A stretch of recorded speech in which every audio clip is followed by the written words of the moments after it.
할머니, 지난번 약속하신 대로 오늘 계약서만 쓰시면 돼요. 목소리가 현관문 너머로 흘러들어왔습니다. 달콤하고 친근한 목소리였습니다. 마치 오래 알고 지낸 사람처럼, 마치 그냥 안부 인사를 하러 온 사람처럼. 이순덕 할머니는 그 목소리를 들으며 현관 앞에 섰습니다. 손잡이에 손을 얹었습니다. 그런데 무언가가 걸렸습니다. 발이 멈췄습니다. 난 그런 약속한 적 없는데. 할머니의 목소리는 작았습니다. 자신도 모르게 작아졌습니다. 마치 자신이 틀린 것 같은, 자신이 뭔가를 잊어버린 것 같은 그 묘한 기분. 그때였습니다. 복도 쪽에서 급하게 발소리가 들리더니 경비실 아저씨의 목소리가 문 너머로 들렸습니다. 어르신, 문 열지 마세요. 그 사람, 어제도 윗집 할머니 집에 갔습니다. 이 할머니는 도대체 어떤 사람일까요? 그리고 그 문 너머에 서 있던 사람은 진짜 누구였을까요? 이순덕 할머니는 72살입니다. 경기도 어느 아파트 단지 5층, 방 2칸짜리 집에서 혼자 삽니다. 남편 최병수 씨는 4년 전 심장마비로 갑자기 세상을 떠났습니다. 전날 저녁까지 밥을 같이 먹었는데 다음날 아침 일어나지 않았습니다. 그게 이별이었습니다. 자녀는 둘 있습니다. 큰아들은 부산에 살고 작은 딸은 캐나다에 삽니다. 명절이면 한 번씩 오지만 평소에는 전화로 안부를 묻는 것이 전부입니다. 할머니는 그게 섭섭하다고 말한 적이 없습니다. 자식들이 바쁜 것을 알고 자식들이 자기 삶을 사는 것이 맞는 거라고 생각하니까요. 그냥 그렇게 조용히 혼자 지냈습니다. 혼자 사는 집에는 일정한 리듬이 있습니다. 아침 7시에 일어나서 밥을 지어 먹고, 오전에는 아파트 단지 안을 한 바퀴 걷고, 오후에는 TV를 보거나 베란다에서 화분을 들여다봅니다. 저녁 6시에 밥을 먹고 밤 10시쯤 잠자리에 듭니다. 매일 비슷한 하루였습니다. 집에 찾아오는 사람은 택배 기사님이나 관리실 직원뿐이었습니다. 아주 가끔 같은 층 박씨 할머니가 반찬을 나눠주러 오기도 했습니다. 그 적막한 일상에 처음으로 찾아온 사람이 있었습니다. 어느 오후였습니다. 초인종이 울렸습니다. 할머니는 TV를 끄고 일어나 현관으로 나갔습니다. 인터폰 화면을 보니 20대 후반쯤 되어 보이는 젊은 여자가 환하게 웃고 있었습니다. 단정한 유니폼을 입고 손에는 작은 바구니를 들고 있었습니다. 안녕하세요, 어르신.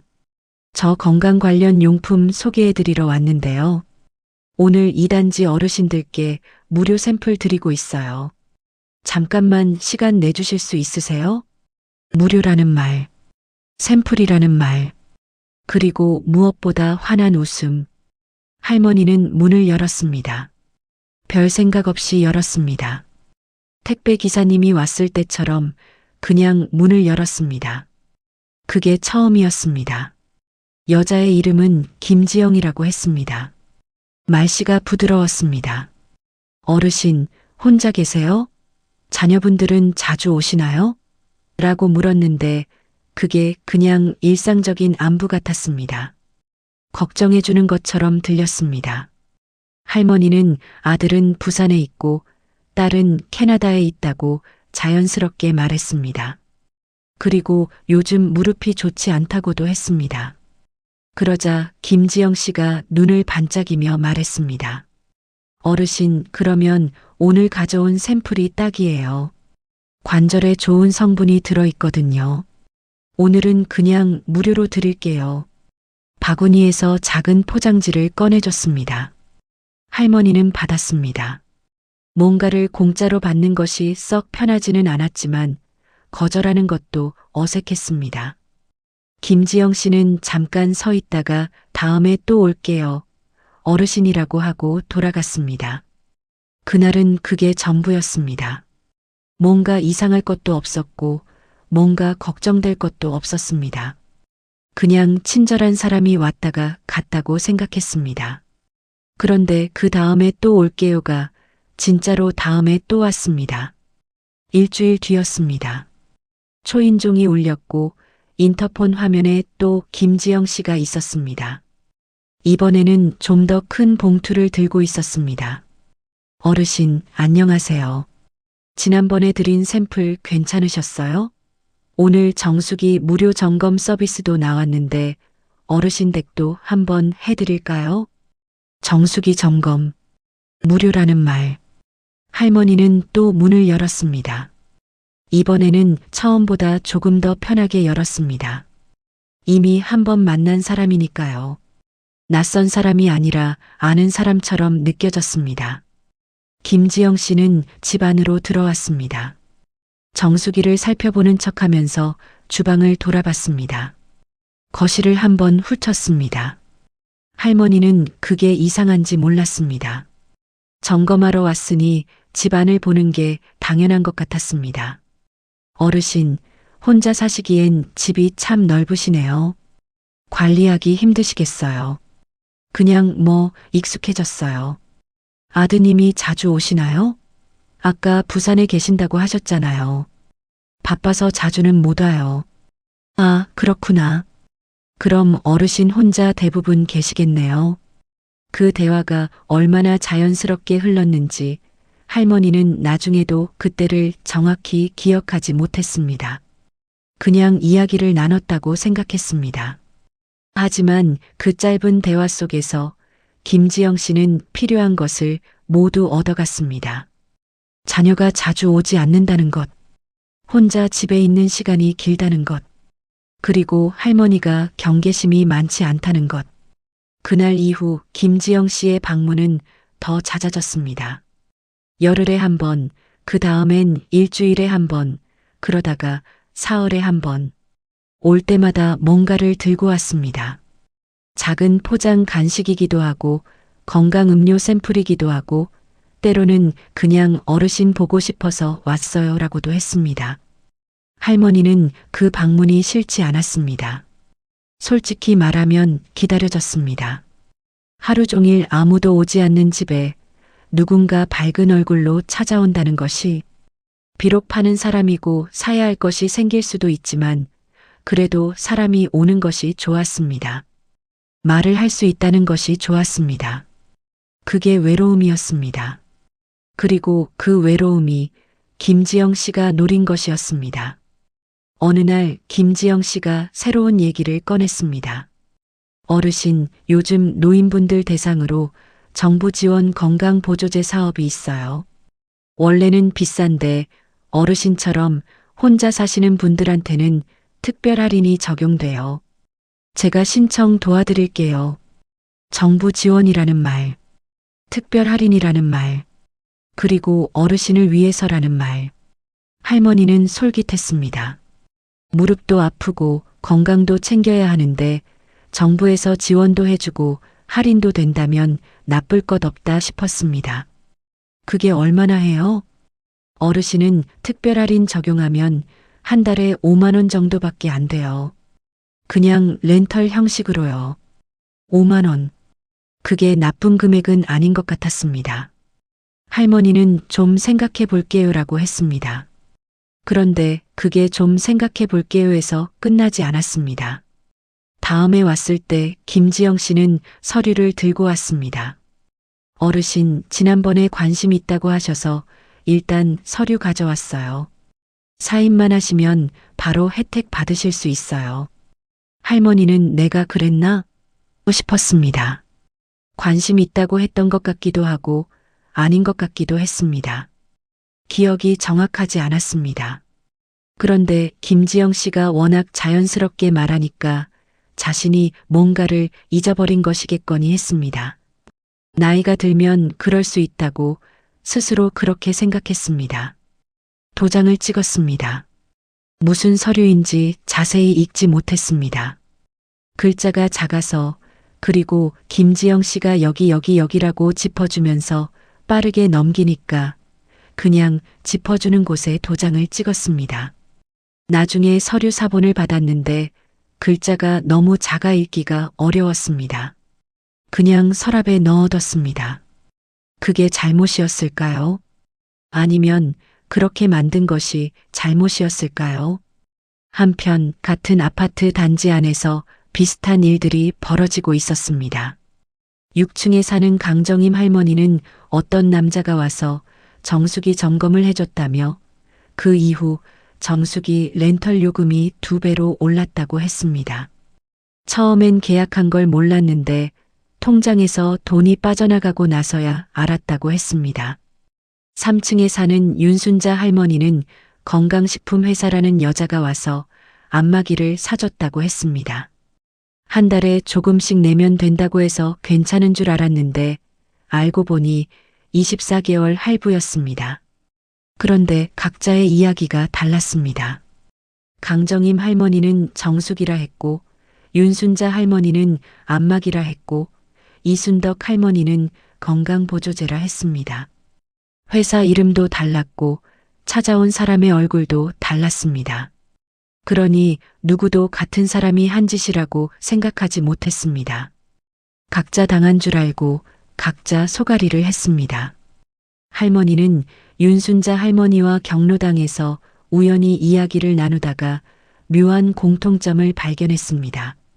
처음에 무료 샘플을 줬다는 것, 자녀가 자주 오는지 물었다는 것, 그리고 뭔가를 결제했는데 기억이 흐릿하다는 것. 근데 그게 같은 사람일 수도 있지 않아요? 할머니가 조심스럽게 말했습니다. 윤순자 할머니는 고개를 저었습니다. 아니, 나한테 온 사람은 남자였어. 당신 건 여자잖아. 그렇긴 한데 확신이 없었습니다. 그냥 비슷한 일이 여러 군데서 일어났나 보다 하고 넘어갔습니다. 그리고 그 불편한 감각을 증거가 없다는 이유로 마음 깊이 묻어뒀습니다. 그러던 어느 날 통장을 확인한 할머니는 멈췄습니다. 이달 들어 2번이나 낯선 출금 내역이 있었습니다. 처음 보는 업체 이름, 각각 4만 5천 원, 6만 3천 원, 합치면 10만 8천 원이 빠져나가 있었습니다. 지난달에도 비슷한 금액이 빠져나갔던 것이 기억났습니다. 그때는 그냥 어디서 결제가 된 건가 싶어 넘겼는데 이번 달에도 또 빠져나가니 이상했습니다. 어디서 결제가 된 것인지 알 수 없었습니다. 산 물건도 없었습니다. 받은 것도 기억이 나지 않았습니다. 그러다 서랍 안에 넣어뒀던 서류 사본이 떠올랐습니다. 글씨가 작아 제대로 읽지 못했던 그 서류. 꺼내서 돋보기를 쓰고 천천히 읽어봤습니다. 업체 이름이 적혀 있었습니다. 통장에서 빠져나간 업체 이름과 같았습니다. 그 서류에 사인을 한 것이 자신이었습니다. 할머니는 오래 앉아 있었습니다. 속이 울렁거렸습니다. 그런데 이상하게도 화가 나기보다 창피한 감정이 먼저 왔습니다. 내가 속은 것인가? 내가 모르고 도장을 찍은 것인가? 이걸 아들한테 말해야 하나? 말하면 아들이 뭐라고 할까? 또 혼자 그런 것도 제대로 못 가리냐고 할까? 걱정만 끼치는 건 아닐까? 억울함보다 창피함이 먼저였습니다. 그 감정이 이 사기가 얼마나 교묘하게 설계된 것인지를 보여줬습니다. 피해자가 스스로 말을 꺼내지 못하게 만드는 구조. 속은 것을 자신의 부족함으로 여기게 만드는 구조.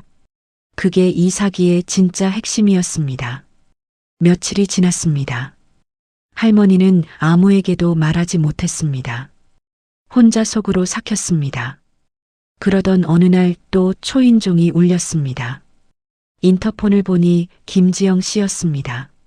할머니, 지난번 약속하신 대로 오늘 계약서만 쓰시면 돼요. 약속이라는 말이 또 나왔습니다. 할머니는 그 말이 이상하다는 것을 느꼈습니다. 무슨 약속을 했나? 기억이 나지 않았습니다. 문 앞에 서서 손잡이에 손을 얹은 채 멈췄습니다. 난 그런 약속한 적 없는데. 그 순간 복도에서 경비 아저씨의 목소리가 들렸습니다.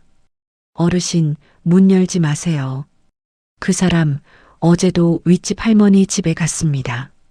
문이 열리지 않았습니다. 그리고 그날 모든 것이 달라지기 시작했습니다.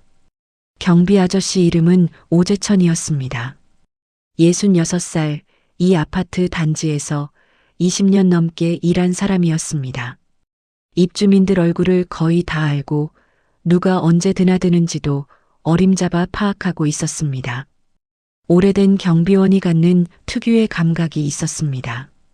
낯선 사람이 반복적으로 드나들 때 느끼는 그 감각. 오재천 씨가 김지영 씨를 처음 의식하기 시작한 것은 한 달 전쯤이었습니다. 처음 한두 번은 그냥 방문 판매원이려니 했습니다. 그런데 자꾸 왔습니다. 그것도 특정 시간대에만 왔습니다. 낮 12시에서 오후 3시 사이. 그 시간대는 대부분의 입주민이 외출하고 혼자 사는 어르신들이 집에 있는 시간이었습니다. 그리고 그 여자가 들르는 집도 패턴이 있었습니다. 혼자 사는 어르신 집, 자녀가 자주 오지 않는 집. 오재천 씨는 그것이 우연이 아니라는 것을 느꼈지만 확신이 없었습니다. 뭔가를 팔러 다니는 사람이 어르신 집을 찾는 건 흔한 일이기도 했으니까요. 그런데 그날 오재천 씨는 6층 강정임 할머니와 잠깐 이야기를 나눴습니다. 강정임 할머니가 통장에서 돈이 이상하게 빠져나간다고 했습니다.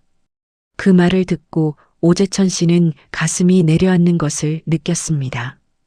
그래서 이순덕 할머니 집에 그 여자가 다시 나타났을 때 바로 복도로 달려간 것이었습니다. 어르신, 저 오늘 경찰에 신고해도 될까요? 오재천 씨가 이순덕 할머니에게 물었습니다. 할머니는 잠깐 망설였습니다. 신고라는 말이 크게 느껴졌습니다. 내가 피해를 입은 게 맞는 건지, 내가 먼저 사인한 거니까 내 잘못도 있는 건 아닌지, 그런 생각들이 먼저 왔습니다. 제가 먼저 사인한 것도 있어서요. 어르신, 그게 잘못된 게 아니에요. 설명을 제대로 안 하고 사인받은 게 잘못인 거예요. 오재천 씨의 그 한마디가 할머니의 어깨를 조금 펴게 했습니다. 그래도 바로 신고는 못하겠다고 했습니다. 좀 더 생각해 보겠다고 했습니다. 오재천 씨는 그 자리에서 강하게 밀어붙이지 않았습니다. 대신 며칠 뒤 다시 찾아왔습니다. 이번에는 혼자가 아니었습니다. 20대로 보이는 청년 하나를 데리고 왔습니다. 경비원 아들이었습니다. 어르신, 제 아들이에요. IT 쪽에서 일하는데 어르신 댁 현관에 CCTV 달아드리면 어떨까 해서요. 요즘 세상엔 증거가 있어야 돼요. 혹시 또 그런 사람이 오면 화면으로 다 잡히니까요. 할머니는 처음에 사양했습니다. 괜히 폐를 끼치는 것 같아서요. 그런데 오재천 씨가 말했습니다. 어르신, 이거 달아드리고 싶은 마음은 순전히 제 마음이에요. 이 단지에서 20년 넘게 일했는데 어르신들이 이런 일 당하는 거 그냥 보고 싶지 않아서요. 그 말에 할머니는 더 이상 거절하지 못했습니다. 청년은 현관문 위쪽에 작은 카메라를 설치했습니다. 복도가 찍히는 각도였습니다. 누가 문 앞에 서 있는지, 어느 방향에서 오는지 다 잡히는 위치였습니다. 어르신, 이게 자동으로 저장돼요. 뭔가 이상한 일 있으면 바로 확인할 수 있어요라고 청년이 설명했습니다. 감사해요. 근데 이게 무슨 소용이 있을지는 모르겠어요. 어르신, 나쁜 사람들이 제일 무서워하는 게 카메라예요. 그 말이 지나가듯 던져졌지만 할머니는 그 말을 마음에 새겼습니다. CCTV가 설치되고 나서 나흘이 지났습니다. 그날 오후였습니다. 1시 40분 엘리베이터에서 누군가 내렸습니다. 김지영 씨였습니다. 그런데 이번에는 혼자가 아니었습니다. 옆에 50대로 보이는 남자가 함께 있었습니다. 둘은 복도를 걸으면서 낮은 목소리로 이야기를 나눴습니다. 그리고 이순덕 할머니 집 앞에 멈추지 않고 한층 위로 올라갔습니다. CCTV는 그 장면을 고스란히 담았습니다. 그날 저녁 오재천 씨가 확인했습니다. 영상을 보면서 눈썹이 모였습니다. 김지영 씨와 함께 온 남자. 그 남자는 한 달 전 강정임 할머니 집에 정수기 점검을 하러 왔던 사람과 같은 사람이었습니다. 얼굴이 기억났습니다. 확실했습니다. 다른 사람처럼 접근했지만 같은 팀이었던 것입니다. 오재천 씨는 다음 날 이순덕 할머니를 찾아갔습니다. CCTV 영상을 보여줬습니다. 할머니는 화면을 들여다봤습니다. 김지영 씨가 나왔습니다. 그 옆에 남자가 나왔습니다. 두 사람이 낮은 목소리로 이야기하며 복도를 걷는 장면. 그 장면은 별것 아닌 것처럼 보였지만 그 안에 이상한 것이 있었습니다. 둘이 이야기하는 중에 잠깐 멈추는 장면이 있었습니다. 남자가 스마트폰 화면을 보면서 뭔가를 말했습니다. 소리는 들리지 않았지만 입모양과 고개짓으로 봐서 뭔가를 확인하는 것 같았습니다. 그리고 김지영 씨가 고개를 끄덕이고 위층으로 올라갔습니다. 오재천 씨가 말했습니다. 어르신, 제 생각엔 이 사람들 같은 팀이에요. 각자 다른 물건, 다른 회사 이름으로 다니지만 실은 하나로 움직이는 것 같아요. 단지 안어르신 집을 나눠서 담당하는 거예요. 할머니는 그 말을 들으며 가슴이 서늘해졌습니다. 같은 팀이었다면 처음부터 계획이 있었다는 것입니다. 무료 샘플도 정수기 점검도 사은품도 다 미끼였다는 것입니다. 그리고 그 미끼에 걸린 것이 이순덕 할머니 혼자가 아니었다는 것입니다. 다른 어르신들한테도 말씀드려야겠어요. 할머니가 조용히 말했습니다. 오재천 씨가 고개를 끄덕였습니다. 그날부터 이순덕 할머니는 조용히 움직이기 시작했습니다. 경로당에 가서 강정임 할머니를 만났습니다. 조심스럽게 이야기를 꺼냈습니다. 정수기 렌털 계약 때 어떤 사람이 왔었어요? 강정임 할머니가 말했습니다. 키가 중간쯤 되는 남자, 점퍼를 입었고 말투가 공손했다고. 이순덕 할머니가 CCTV에서 본 남자의 모습과 맞아떨어졌습니다. 그 다음날 3층 윤순자 할머니를 만났습니다. 안마기 계약 때 온 사람이 어떻게 생겼냐고 물었습니다. 윤순자 할머니는 처음에는 잘 기억이 안 난다고 했습니다. 하지만 할머니가 혹시 처음에 무료 샘플을 줬나요? 자녀가 자주 오시냐고 물었나요? 라고 하자 윤순자 할머니의 얼굴이 굳었습니다. 어떻게 알았어요? 저한테도 똑같이 물었거든요. 두 할머니는 한참 동안 말없이 서로를 바라봤습니다. 같은 수법이었습니다. 처음에는 무료로 뭔가를 줍니다. 그리고 자주 찾아오면서 친밀감을 쌓습니다. 그 사이에 가족이 자주 오는지, 현금이 있는지, 경계심이 어느 정도인지를 파악합니다. 그리고 적당한 시점에 계약을 유도합니다. 설명은 빠르게 하고 도장은 여러 군데 받습니다. 계약 내용을 제대로 알기 어렵게 글자를 작게 인쇄하고 계약 기간과 금액은 구두로만 말합니다. 그리고 나중에 피해자가 항의하면 이렇게 말합니다. 어르신이 직접 사인하셨잖아요. 그 말이 얼마나 잔인한지. 속인 것은 저쪽인데 사인한 것은 이쪽이라는 이유로 책임이 뒤집힙니다. 그리고 어르신들은 그 말 앞에서 무너집니다. 내가 사인했으니까 내가 속은 것도 내 잘못인가 하고 스스로를 탓합니다. 이순덕 할머니가 윤순자 할머니에게 말했습니다. 우리 잘못이 아니에요. 우리를 그렇게 만든 사람들이 잘못한 거예요. 그 말을 하는 할머니의 목소리가 조금 떨렸습니다. 남한테 하는 말이지만 자신에게도 하는 말이었습니다. 창피하다고 생각했던 감정, 내 잘못이라고 생각했던 감정을 조금씩 내려놓는 순간이었습니다. 윤순자 할머니가 말했습니다. 그렇게 생각하면 좀 낫긴 한데 그래도 어떻게 해요? 이미 돈은 빠져나갔고 물건은 있고 증거가 있어야죠. 할머니가 말했습니다. CCTV가 생각났습니다. 그날 저녁 이순덕 할머니는 큰아들에게 전화를 걸었습니다. 전화를 걸기까지 오래 망설였습니다. 걱정 끼치기 싫다는 마음이 아직 있었습니다. 하지만 이번에는 다른 마음이 더 컸습니다.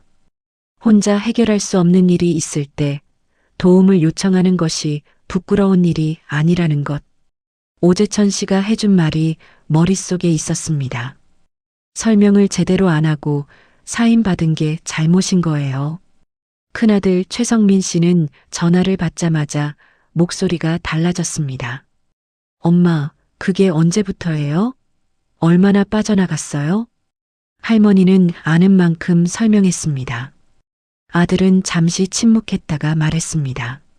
엄마, 나 이번 주말에 올게요. 그리고 그 계약서 다 모아놓으세요. 통장 내역도요. 걱정하게 해서 미안해. 엄마, 미안한 사람은 그 나쁜 사람들이에요. 엄마가 미안할 거 없어요. 아들의 그 한마디에 할머니는 오랫동안 참아왔던 눈물이 나왔습니다. 창피해서 못했던 말, 억울해서 못했던 말. 그것들이 아들 목소리 하나에 조금씩 풀렸습니다. 그리고 이제 반격이 시작될 준비가 됐습니다. 하지만 그 반격의 중심에는 할머니와 아들만이 있는 게 아니었습니다. CCTV가 있었습니다. 그리고 그 CCTV 안에는 아직 아무도 본 적 없는 장면들이 기다리고 있었습니다. 그 장면들은 과연 무엇을 담고 있을까요? 주말에 내려온 최성민 씨는 38살이었습니다. 부산에서 중소기업을 다니는 평범한 직장인이었습니다. 어머니 집에 오는 것은 명절 포함 1년에 서너 번이었습니다. 올 때마다 냉장고를 채워놓고 고장 난 것들을 고쳐놓고 갔습니다. 어머니가 혼자 사신다는 것이 늘 마음에 걸렸지만 그렇다고 부산에서 서울까지 자주 오기도 어려웠습니다. 이번엔 달랐습니다. 급하게 내려왔고 얼굴이 굳어 있었습니다. 어머니가 모아놓은 서류들을 꺼냈습니다. 계약서 2장, 통장 내역 출력본. 최성민 씨는 계약서를 천천히 읽었습니다. 읽다가 눈썹이 모였습니다. 읽다가 입술을 꽉 다물었습니다. 엄마, 이거 보세요. 여기 렌털 기간이 36개월이에요. 3년이에요. 그 사람은 1년이라고 했는데 구두로 그렇게 말했겠죠. 근데 계약서엔 36개월이라고 적혀 있어요. 그리고 이거 봐요. 중도해지 위약금이 자녀 회차의 40%예요. 지금 해지하면 위약금이 거의 계약 금액이랑 맞먹어요. 할머니는 그 말이 무슨 뜻인지 이해하는데 시간이 걸렸습니다. 36개월, 3년. 매달 5만 원이면 3년에 180만 원. 거기에 이미 빠져나간 금액까지 더하면 훨씬 더 됐습니다. 그럼 어떻게 해야 해? 방법이 없는 건 아니에요. 계약 내용을 제대로 설명 안 했다는 걸 증명하면 계약 취소가 될 수 있어요. 소비자 보호법에 그런 조항이 있어요. 그리고 엄마, CCTV 영상 있다고 하셨잖아요. 응, 경비 아저씨 아들이 달아줬어. 그거 제가 봐도 될까요? 오재천 씨를 통해 영상을 확인했습니다. 최성민 씨는 영상을 재생하면서 하나하나 확인했습니다. 처음에는 그냥 복도를 걷는 장면들이었습니다. 그런데 보면 볼수록 패턴이 보였습니다. 김지영 씨가 찾아오는 시간이 일정했습니다. 12시에서 오후 3시 사이. 그리고 2단지 안특정 호수들만 골라다녔습니다. 혼자 사는 어르신들 집이었습니다. 그리고 영상 속에서 결정적인 장면이 나왔습니다. 김지영 씨가 어머니 집 현관 앞에서 통화를 하는 장면이었습니다. 목소리는 들리지 않았지만 통화 후 잠깐 서류 봉투에서 무언가를 꺼내 확인하는 모습이 담겨 있었습니다. 그리고 초인종을 눌렀습니다. 엄마, 이 장면 보세요. 문 두드리기 전에 서류 확인하잖아요. 저건 그냥 방문 판매원이 아니에요.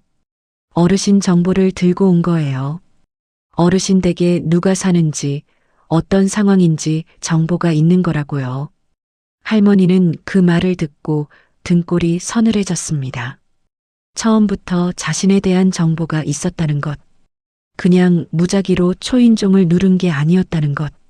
자신이 혼자 산다는 것. 자녀가 자주 오지 않는다는 것. 그것이 어디선가 새어나간 것일 수도 있다는 것. 오재천 씨가 말했습니다. 제가 한 가지 더 말씀드릴게요. 이 단지에 이 사람들이 언제부터 드나들었는지 제가 기억을 더듬어 봤는데 작년 말쯤부터예요. 그때가 이 단지 관리 시스템이 교체됐을 때예요. 입주민 연락처나 가구 정보 같은 게 그 과정에서 유출됐을 가능성이 있어요. 확인해 봐야 알겠지만 또 다른 문제가 수면 위로 올라왔습니다. 단순한 방문 판매 사기가 아닐 수 있었습니다. 최성민 씨는 그날 저녁 소비자 상담센터 전화번호를 찾아봤습니다. 국번 없이 1482번. 다음 날 아침 전화를 걸었습니다. 상담사는 이야기를 들으며 몇 가지를 확인했습니다. 계약서 내용, 계약 당시 설명 방식, 피해 금액. 그리고 말했습니다. 이런 경우 방문판매법 위반 혐의가 적용될 수 있어요. 계약 내용을 제대로 고지하지 않은 것, 청약 철회 기간을 알려주지 않은 것, 이런 것들이 위반 사항이 될 수 있어요. 그리고 같은 수법으로 여러 명을 대상으로 했다면 조직적인 사기로도 볼 수 있고요. 그럼 신고해야 하나요? 네, 경찰에 고소장을 접수하시거나 소비자원에 피해 신고를 하시면 돼요. CCTV 영상이 있다면 아주 중요한 증거가 될 거예요. 전화를 끊고 최성민 씨는 어머니를 봤습니다. 엄마, 우리 신고해요. 할머니는 잠깐 망설였습니다. 신고라는 것이 아직 크게 느껴졌습니다. 괜히 일을 크게 만드는 것 같다는 생각도 들었습니다. 하지만 그와 동시에 다른 생각도 들었습니다. 이 사람들이 나한테만 한 게 아니라는 것. 지금 이 단지 안에서도 다른 단지에서도 어디선가 같은 일이 벌어지고 있을지도 모른다는 것. 내가 신고하지 않으면 다음 피해자가 생긴다는 것. 하자. 짧게 말했습니다. 그날 오재천 씨를 다시 불렀습니다. 강정임 할머니와 윤순자 할머니에게도 연락을 했습니다. 경로당 화면으로 사람들이 모였습니다. 저마다 겪은 일을 꺼내놓기 시작했습니다. 어떤 이는 건강식품을 36개월 구독계약으로 묶인 경우였고, 어떤 이는 안마기 할부가 실제로는 24개월이었고, 어떤 이는 정수기 렌털 금액이 처음 설명과 달랐습니다. 각자의 피해는 달랐지만 패턴은 하나였습니다. 처음엔 무료로 접근하고 친밀감을 쌓고 가족이 자주 오지 않는 것을 확인하고 그 틈에 계약을 유도한다. 그리고 나중에 항의하면 어르신이 직접 사인하셨잖아요 라고 한다. 강정임 할머니가 말했습니다. 그 말 들었을 때 얼마나 억울했는지 몰라요. 내가 바보가 된 것 같아서. 윤순자 할머니도 고개를 끄덕였습니다. 나도요. 아들한테 말도 못했어요. 창피해서. 이순덕 할머니가 말했습니다. 창피한 거 아니에요. 우리가 나쁜 사람이 아니에요. 저 사람들이 나쁜 거예요. 그 방에 모인 어르신들이 조용히 고개를 끄덕였습니다. 혼자 당한 줄 알았는데 혼자가 아니었습니다. 각자 방에서 혼자 삭혔던 억울함이 이제 같은 공간에서 함께 이름을 얻었습니다. 피해자가 아니라 함께 싸우는 사람들이 됐습니다. 고소장이 작성됐습니다. 오재천 씨의 아들이 CCTV 영상을 정리해줬습니다. 날짜별로, 시간별로 장면별로 편집해서 증거 자료로 만들었습니다. 통장 내역과 계약서, 사본도 함께 모았습니다. 피해자 3명, 피해 금액 합산 500만 원 이상. 그것이 첫 번째 고소 내용이었습니다. 경찰서에 접수하러 가는 날 최성민 씨가 어머니와 함께 갔습니다. 강정임 할머니와 윤순자 할머니도 함께 갔습니다. 오재천 씨도 갔습니다. 5명이 함께 경찰서 접수 창구 앞에 섰습니다. 고소장을 내밀며 할머니는 생각했습니다. 이게 맞는 일이라고, 부끄러운 일이 아니라고, 당한 사람이 말해야 다음 사람을 막을 수 있다고. 접수가 되고 나서 경찰은 CCTV 영상을 살펴봤습니다. 그리고 수사 과정에서 결정적인 장면이 나왔습니다.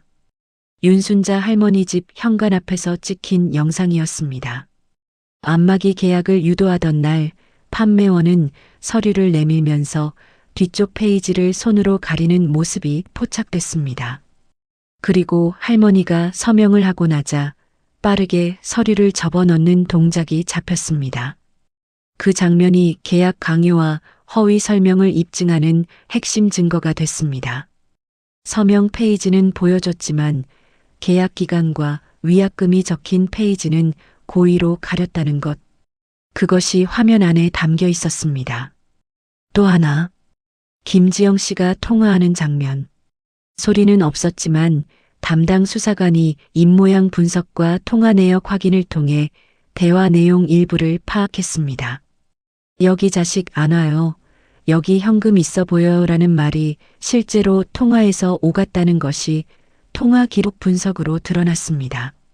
그리고 이 조직은 이 단지만 활동한 것이 아니었습니다. 수사가 확대되면서 인근 3개 단지에서 비슷한 피해 사례가 추가로 접수됐습니다. 총 피해자는 17명. 피해 금액은 합산 2,700만 원을 넘었습니다. 판매원들은 끝까지 정상 계약이라고 주장했습니다. 피해자들이 자발적으로 사인했다고 했습니다. 설명을 충분히 했다고 했습니다. 그런데 CCTV 영상 앞에서 그 말이 무너졌습니다. 뒤쪽 페이지를 가리는 손, 서류를 빠르게 접어넣는 손, 통화 중에 나온 말들, 그것들이 말보다 더 큰 목소리로 진실을 말했습니다. 판매원들은 결국 혐의를 시인했습니다. 방문판매법 위반과 사기 혐의가 적용됐습니다. 계약은 취소됐고 피해 금액은 환급 절차에 들어갔습니다. 조직의 배후에 있던 업체 대표도 수사선상에 올랐습니다. 개인정보 유출 경로도 수사 중에 밝혀졌습니다. 이 단지의 관리 시스템 교체 업체가 입주민 정보를 해당 조직에 넘긴 정황이 드러났습니다. 관리소장이 고개를 숙였습니다. 경비원 오재천 씨는 그 소식을 듣고 오래 말이 없었습니다. 그리고 조용히 말했습니다. 진작 더 빨리 알아챘어야 했는데. 이순덕 할머니가 말했습니다. 아저씨가 없었으면 우리가 어떻게 됐겠어요. 충분히 하셨어요. 그 말에 오재천 씨가 눈을 조금 붉혔습니다. 사건이 마무리된 뒤 이순덕 할머니의 일상은 조금 달라졌습니다. 예전에는 초인종이 울리면 누가 왔나 싶어 그냥 열었습니다. 이제는 인터폰 화면을 먼저 봅니다. 모르는 사람이면 바로 열지 않습니다. 관리실에 먼저 확인합니다. 서류에 사인할 때는 꼭 읽어봅니다. 글자가 작으면 돋보기를 씁니다. 이해가 안 되면 아들에게 먼저 전화합니다. 작은 습관들이 바뀌었습니다. 하지만 그것이 큰 삶의 변화를 만들었습니다. 그리고 또 하나가 바뀌었습니다. 할머니는 경로당에서 정기적으로 다른 어르신들에게 이 이야기를 합니다. 자신이 겪은 일을 그대로 말합니다. 처음에는 창피해서 말 못했다고, 내 잘못인 것 같아서 혼자 삭혔다고, 그런데 그게 잘못된 생각이었다고 말합니다. 무료라고 하면 일단 의심하세요. 자녀가 자주 오시냐고 물으면 대답 안 하셔도 돼요. 서류에 사인하기 전에 꼭 자녀한테 먼저 보내세요. 그 말을 들은 어르신들이 고개를 끄덕입니다. 몇몇은 자신도 비슷한 일을 당했다고 털어놓습니다. 할머니는 그 이야기도 듣습니다. 그리고 같이 소비자 상담센터 번호를 찾아봅니다. 국번 없이 1482번. 혼자 알고 혼자 삭히는 것이 아니라 같이 알고 같이 대응하는 방식으로 바뀌었습니다. 아들 최성민 씨는 그 이후 한 달에 한 번은 어머니를 찾아옵니다. 명절이 아니어도요. 예전보다 자주 전화도 합니다. 어머니가 사건을 직접 해결하려 한다는 것, 이웃들과 함께 싸웠다는 것, 그것이 아들에게도 어머니를 다시 보게 한 계기가 됐습니다. 엄마, 그때 전화해줘서 고마워요. 어느 날 아들이 말했습니다. 할머니는 웃었습니다. 그래, 나도 말하길 잘했어. 혼자 끙끙거릴 뻔했잖아. 오재천 씨는 여전히 경비실 안에서 단지를 지키고 있습니다. 이제 새로운 습관이 생겼습니다. 낯선 방문자가 들어올 때 더 꼼꼼하게 확인합니다. 특히 혼자 사는 어르신 집을 반복적으로 드나드는 사람이 있으면 바로 관리소에 알립니다. 이 단지 어르신들 사이에서 오재천 씨에 대한 말이 달라졌습니다. 그냥 경비 아저씨가 아니라 믿을 수 있는 사람. 그게 이 사람의 진짜 직함이었습니다. 세상에는 혼자 사는 어르신들이 많습니다. 자녀는 멀리 있고 하루 종일 집에 혼자 계신 분들. 그 고독함은 외부에서 잘 보이지 않습니다. 하지만 그 틈을 노리는 사람들은 그것을 정확하게 보고 있습니다. 그들은 웃는 얼굴로 옵니다. 친절하게 말합니다. 무료라고 하고 도움이 된다고 합니다. 그리고 그 친절 뒤에 계약서를 숨깁니다. 이순덕 할머니의 이야기에서 우리가 기억해야 할 것이 있습니다. 첫째, 무료 샘플이나 무료 점검을 앞세우며 처음 관계를 만들려는 방문자를 조심하세요. 이유 없는 친절에는 목적이 있을 수 있습니다. 둘째, 자녀가 자주 오시냐는 질문은 친절한 안부가 아닐 수 있습니다. 그 질문에 굳이 자세히 대답할 필요가 없습니다. 셋째, 서류에 사인하기 전 반드시 자녀나 믿을 수 있는 사람에게 먼저 보여주세요. 이해가 되지 않는 내용이 있으면 그 자리에서 사인하지 않아도 됩니다. 넷째, 피해를 당했다고 생각되면 창피하게 여기지 마세요. 속인 쪽이 나쁜 것이지 속은 쪽이 부끄러운 것이 아닙니다. 국번 없이 1482번 소비자 상담센터에 전화하면 도움을 받을 수 있습니다.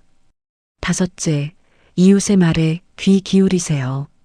경비 아저씨의 한마디가 이순덕 할머니의 문을 지켜줬습니다. 혼자 사는 것이 혼자 당하는 것을 의미하지 않습니다. 우리 곁에는 함께 지켜줄 수 있는 사람들이 있습니다. 이순덕 할머니는 지금도 그 아파트 5층에 삽니다. 현관문 위에는 작은 카메라가 붙어 있습니다. 아침이면 단지를 한 바퀴 걷습니다. 경비실 앞을 지날 때 오재천 씨와 눈이 마주치면 서로 가볍게 고개를 끄덕입니다. 말이 없어도 아는 사이. 서로가 서로의 편이라는 걸 아는 사이. 혼자 살지만 더 이상 혼자가 아닌 사람. 그게 이순덕 할머니가 이 일을 통해 얻은 것이었습니다. 돈보다 더 값진 것. 나를 지켜주는 사람이 있다는 것. 그리고 나도 누군가를 지켜줄 수 있다는 것. 초인종이 울립니다. 할머니는 인터폰 화면을 먼저 봅니다.